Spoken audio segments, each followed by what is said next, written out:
Well, this is interesting. China now is the place that we should look to learn about what freedom looks like, I guess, despite the fact that just yesterday there was that video of Chinese officials terrorizing a neighborhood and their citizens thankfully fighting back and not putting up with it anymore.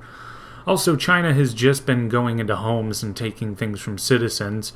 There are reports and videos of them just going in and just ripping out pipes from homes. Their famous billionaire Jack Ma has been missing for 2 months after speaking out against the government. And the journalist in Wuhan that criticized the government near the beginning of COVID, well, he died pretty soon after that, if you remember. And also Zhang Zhan, the other journalist, has been jailed for 4 years for being critical of the government as well. And not for nothing, a leaked document from Hubei and a study done in Hong Kong strongly suggest that China has been deflating their numbers and not reporting accurately at all. They're lying, essentially, which should in no way be shocking whatsoever considering all of this insanity. And also, one last small little detail, there are signs of a possible famine coming to China as they struggle to meet basic food demands. And I know that this is anecdotal, what I'm about to say, but I know someone who came home from China because they teach English over there, and they came home from China near the end of March last year when coronavirus was well known throughout the entire world.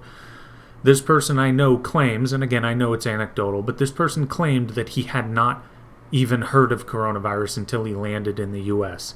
He said the media never mentioned it, and this was, as I said, well after the rest of the world was screaming their heads off about it.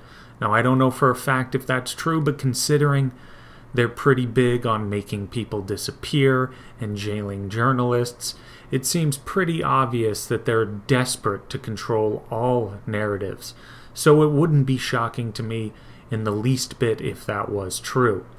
But regardless, I guess we're supposed to look at China for a lesson in freedom. I mean, they are free to behave and do precisely what their government tells them, and to not step out of line and to not say the wrong thing to the wrong person, else they risk disappearing. That is not freedom in any sense whatsoever. It's actually interesting how applicable that Benjamin Franklin quote was. Those who would give up essential liberty to purchase a little temporary safety deserve neither liberty nor safety. Hell, you want freedom? Oddly enough, look at Florida. Very loose measures in place. They're not having the numbers of people allowed in restaurants. They're not forcing people into their homes. They're not shutting down businesses. They're not destroying the businesses. And they still have some freedom of speech. People who want lockdowns and stricter measures can still scream and yell about how the openness of Florida is genocidal and all that, although they would be wrong considering Florida is in no way worse off and in many ways far better off than other areas with extreme lockdowns. Florida doesn't have some astronomically high death rate, the hospitals are not bursting at the seams with their capacity, and there aren't bodies in the streets. You don't need lockdowns. You don't need to turn your citizens into hollow, empty worker ants, unable to do anything that falls outside the favor of the state, like China does.